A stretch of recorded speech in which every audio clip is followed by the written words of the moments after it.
Time to turn our attention to the international newspapers. Elena with us here in the studio. I know you're going to start with Syria, something that you found in the Lebanese paper, L'Orient Le Jour.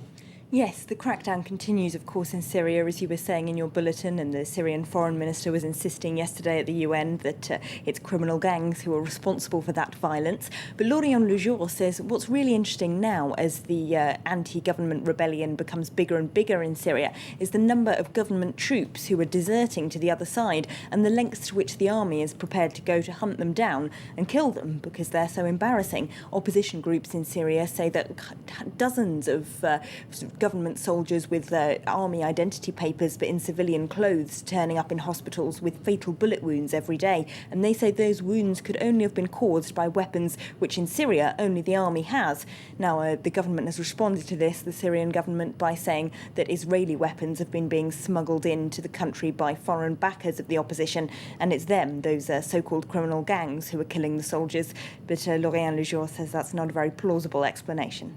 They've also pulled something out from the French paper Libération, a bit of an international exclusive they've uncovered. Yes, let's pop quickly into that paper. We were talking yesterday about a mass grave being discovered in Libya. The NTC announced at the weekend that they'd found a grave with nearly 2,000 bodies of prisoners held at Abu Salem, Gaddafi's most notorious prison, who were famously massacred in 1995. That could be even an indirect cause of this year's rebellion, because the families of those prisoners kept demonstrating for justice for years and years.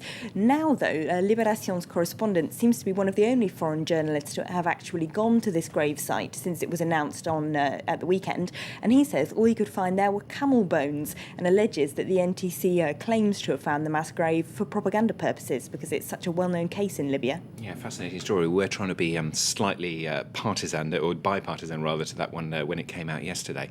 Staying with the Middle East, we haven't talked much about Bahrain recently, but it's back in the newspapers today. We haven't, but protests do continue going on there every day. So credit to The Independent, actually, who has kept on talking about Bahrain when very little of the other international press is. So today they've got a story about the differences. They say there's splits, factional splits, breaking out among the royal family, who basically form Bahrain's government.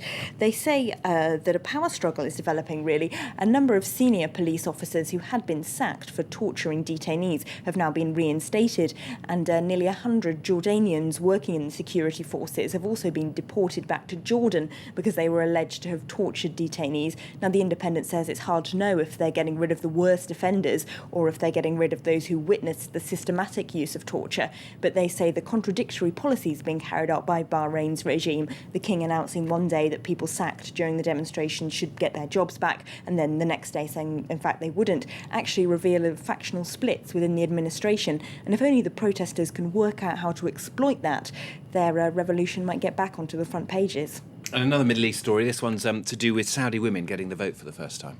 Yes, that's gone down well in some parts of the international press, but the Daily Beast have a strongly worded piece saying that it's completely meaningless. While there's still very little democracy in Saudi Arabia, of course, we're only talking about them voting in municipal elections where half the candidates are appointed by the king anyway, and women still can't leave the house without a male guardian, they can't drive, and there's no political parties, no general elections in Saudi Arabia. So the Daily Beast says Saudi Arabia's just gone from an F- to an F+ in human rights.